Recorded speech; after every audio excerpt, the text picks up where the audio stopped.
பொருட்கள் உடைந்தால் அது உங்களின் பொறுப்பு என கடைகளில் எழுதி வைத்திருப்பதை நீங்கள் பார்த்திருக்கக்கூடும். அதுபோன்று கடையில் தன்னால் உடைக்கப்பட்ட பிரேஸ்லெட் விலையை பார்த்ததும் அதிர்ச்சியடைந்த ஒரு பெண் மயக்கம் போட்ட சம்பவம் அரங்கேறியுள்ளது.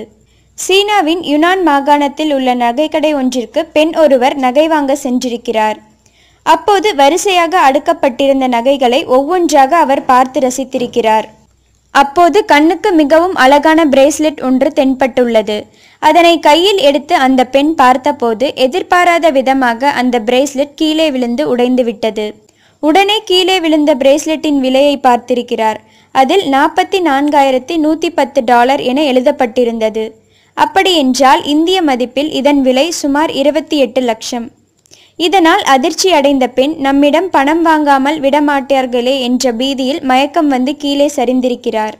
உடனடியாக அந்த பெண் மருத்துவமனையில் அனுமதிக்கப்பட்டார்.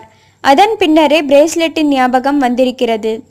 இது குறித்து அக்கடையின் உரிமையாளர் கூறும்போது, அந்த பெண் குடும்பத்தாரின் வருமானத்திற்கு ஏற்ற தொகையை பெறும் பொருட்டு பேச்சுவார்த்தை நடைபெற்று வருகிறது என தெரிவித்தார். கடைக்கு போகும்போது பொருட்கள் வாங்குகிறோமோ இல்லையோ கண்ட இடத்தில் கை வைத்து சிக்கலில் சிக்காமல் இருந்தால் சரிதான். இது போன்ற செய்திகளை உடனுக்குடன் அறிய டாப் நியூஸ் சேனலை சப்ஸ்கிரைப் செய்யுங்கள். நன்றி, வணக்கம்.